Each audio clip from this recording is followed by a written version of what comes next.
Hello scholars, now we talk about main और important point है हमारा legal framework in India.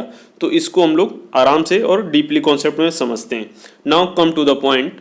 Legal environment in a country has a dominating position on all decisions of organisation as all business policies are highly influenced by government.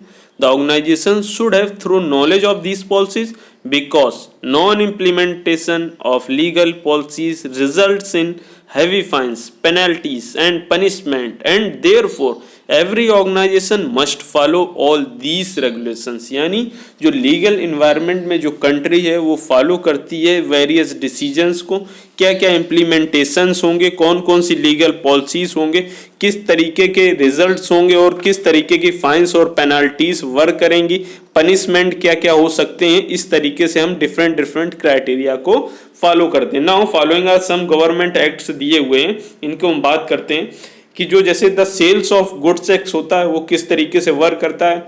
Indian companies act है वो कैसे work करेगा।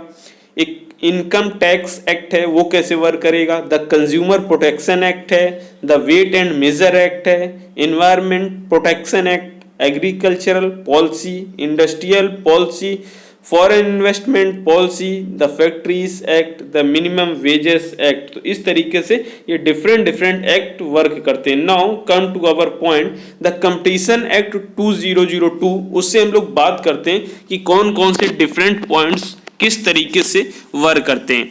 तो was provision to provide a healthy economic development environment in the Indian market. It extend to setup of a commission to prevent any adverse effect of ill practices on the competition and hence intend to promote and sustain competition in the market to protect the interest of consumers and ensure freedom to trade by various participants in India in market of India।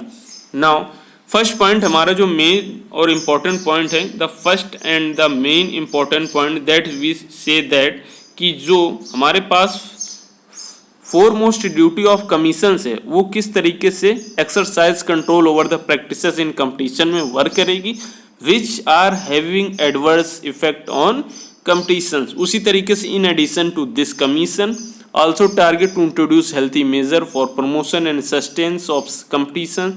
It is largely targets to protect the interest of the consumers and to give fair trade practices their due place. The Commission has also kept the target to place in its opinions on the issues about competition prevailing in India.